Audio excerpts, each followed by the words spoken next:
Hey, what's up guys? It's your boy Speed here, and today I had to cover this game, really. I was so impressed by Ace and Tofu that I really wanted to just make a video highlighting how strong their gameplay was in this match against Entity. If you didn't catch this one, it is a banger of a game. It's only 18 minutes, so the video will be on the shorter end. However, the synergy between Darkseer and Coddle in this match blew me away. It particularly blew me away because a lane that I really hate dealing with is Marci IO. Entity picked that lane this game, and honestly, when I see Marci IO into Darkseer, I'm a little bit afraid for the Darkseer. I am.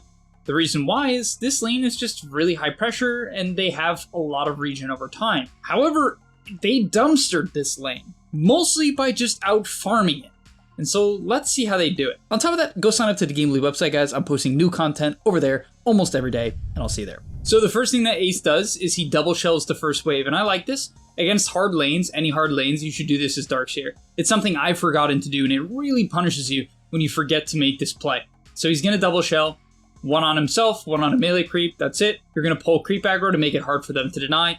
They're going to get denies anyway because they're some of the best players in the world, and you're going to get 0 CS on the first wave. Honestly, if you double shell, usually you're going to get 2 or 3. That was pretty unfortunate, plus Entity is good players, but they took a ton of damage contesting those double shelled creeps, or well, one shell creep and shell Darkseer, so really strong. From there, he's going to go behind the tower, and because it wasn't instant and there's a wave here, he actually has to pull aggro. So right here, he pulls aggro off of the Marci. He's then going to auto attack right here to try to keep the creeps to him. He's going to have to aggro again, and he hits again to make sure that the creeps follow him. And that's huge. And all of a sudden, this early timing that IO Marci can be really obnoxious in is avoided. It still is tough, and it gets harder actually over time, typically this lane. But we've gotten the lane in a good position, right? We're really feeling good, because now it's under our tower. It's close to our tower. I don't know why he auto-attacks so much here. This is pretty cringe. I think his mindset is that he's basically looking at this, or Tofu's communicating to him, and Tofu's saying the lane is pushing in, don't have too many creeps. You don't want to get double wave, because there's 4 here, and this wave is hard pushing in. And so he starts auto-attacking really hard to avoid this, but honestly, in my opinion, it's just like way too hard. For instance, he kills off the range creep here, which I don't get. Because in this exact scenario, if I'm him, I mean, worst case scenario, if there's a lot of creeps, or like I see that the wave's about to double, I'll just click an Ion Shell. You're full mana, you have 8 billion mana on this hero. Instead, I would have loved to see him keep this range creep alive, deny this, and deny this. So I don't really know why he didn't do that. Definitely a bit of a gripe, because like I think only one of them ends up getting denied, and he arguably could have denied 3 creeps here. And one of them, they got XP for. Like, they probably should have gotten 0 XP for, let's say, 2 of them. And that didn't happen to any of the creeps. So I disagree a bit there with his gameplay. It's just very important to hard deny. I see why he did what he did, but I think it was wrong in that case. From there, he's going to ship out a Bassi, and then this is where the lane starts to go crazy, because Coddle's going to hit level 2, and now Coddle has Chakra, right? And then he buys a Bassi, and so they just have infinite mana, and I mean infinite mana. So he's going to shell himself here. They have a side pull, which is kind of crazy how early they have a side pull. It's really actually quite bad for Entity, as he gets every single CS on the large camp as well.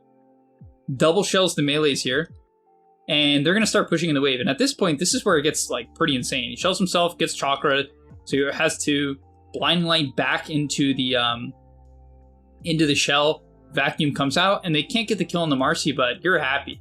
You know what I mean? You just drop this Marci down to some obscenely low amount of health. She has to TP back to lane, and they decide to go for the save play. I'm honestly a little surprised he didn't consider just like popping a shell on himself and playing off this and just shoving it in and then diving this with this wave. I think he actually could have done that. It's a far more risky play. Like, I totally respect what he does here. I don't really love that he shells this, because I feel like if you're gonna like side pull, the goal is to like keep the lane back. Maybe he just really wants to farm the 100 gold, which, I mean, okay, sure, but yeah, they're going to double shell. And at this point, he is just shelling. Usually at this point, you're way out of mana, but he is just shelling, and the Coddle is just jamming him with mana. Off cooldown Chakra Magic. And it's really painful for this Marci and this IO. And something to note, guys, is that Coddle tends to be a pretty bad laner. This hero is not considered a great laner. However, with this combo, you kind of ignore the early levels of Coddle that are so terrible. Like, Coddle early on is really bad. Like, really, really bad. But you completely ignore them. And then when Coddle starts to come online, because he has a point in Q, W, and E, and can like start to spam you with mana, you really get Coddle to the point where he's actually useful, which is level 3, and Darkseer is useful as well.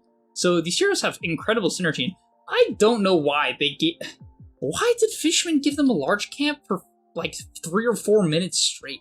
I mean, I guess Tofu unblocked it here, right? Yeah, I guess Tofu unblocked it because it's just insane that they got the farm and pull like 3 times in 5 minutes. I mean, this is very uncommon for pro level Dota, so.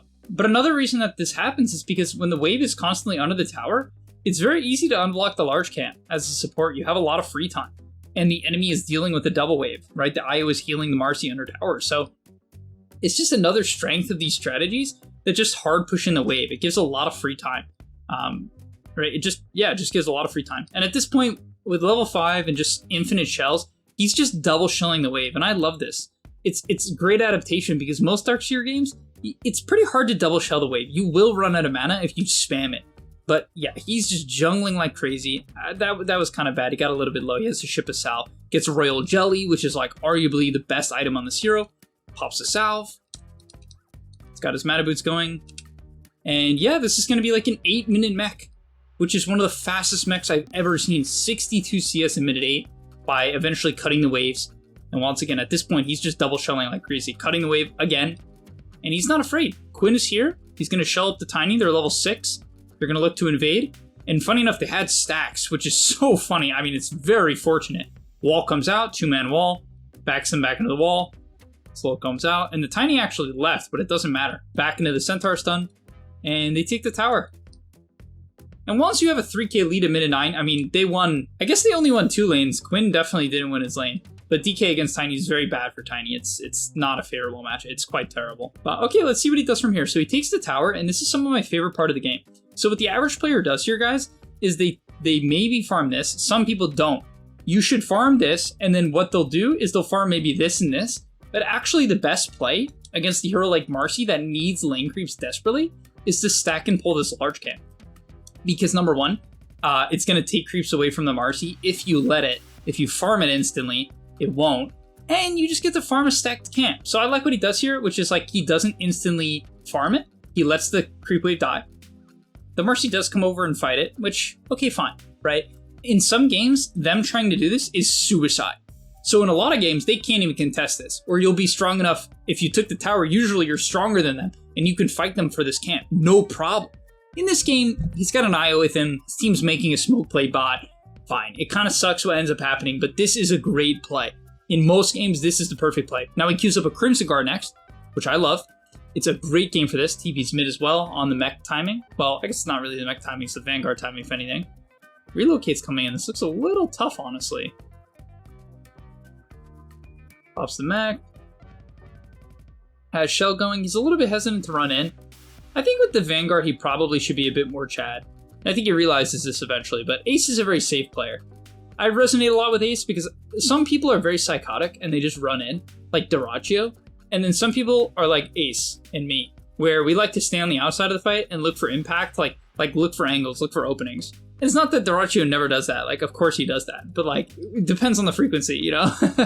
But okay, collapses mid, pops the mech. I love that he's buying Crimson next. It completely counters Marci. It's really good against DK. It's good against IO because of the overcharge attack speed, right? These high frequency attack speed heroes like Marci or like Gyro. Well, Gyro is not really the attack speed as much as he is just the AoE damage. But with Marci, it just completely counters her ulti. Like once this Crimson Guard comes online, I mean, she's not going to do anything. And all of a sudden, this Marci IO that is supposed to basically be this cheese pick, this cheese strategy that should catch you off guard and win the lane, loses the lane and is completely countered by the lane due to auras, right? Mech is very good against Marci. You know, the armor is good against Marci, and then the Crimson Guard is just completely OP, right? Just absolutely OP. So, and I love what Ace does here, which is he's just farming a little bit. This guy is very farm heavy. We know this. Darkseer is a farm heavy hero. This hero farms better than almost every other hero in the game. It is definitely like top 10, top 15 in terms of farming heroes. Better than a lot of better than most carries, like for sure. And so yeah, okay, he shows up to a mid fight. It's on his farming pattern, which is something to note. Invading the triangle. Something I've noticed that Gaimin does is that if they're winning the game, like Ace will really join and they'll just run at people. Like off cooldown, they will just run back and forth and try to kill people. They'll cut waves and try to kill. If they're losing or like the game is even, they'll just hyper flash farm with like the occasional Quinn smoke. But when they're winning, like, Ace will show up pre-timings. Okay, I really hope he buys the... I would love to see him buy a Soul Ring just to kind of keep these gauntlets. They're just so OP on Darkseer. So I personally would like to see him keep them and just buy the Soul Ring and then buy the Buckler, even free up a slot. I just personally think it's worth it. You know, you do need the mana. Like, you can. If you use enough shells, you absolutely need the mana. He has a Coddle this game, which makes it less necessary, but... Okay, farming out the neutrals. Like, look what they're doing here. They're looking to go high ground. They want to toss back. Wow, they really want to toss back, and they're going to try. They miss. They go anyway. That's how you know you're winning the game, and oh no. Look at this Crimson. I mean, to be fair, Quinn has a shield rune, but literally no damage. Oh my gosh, it's actually 0 damage. What did his shield even originally take damage from? It was like some nuke damage, and then a little bit of pulse damage. But is she doing 0? Right here? Did she hit for 0?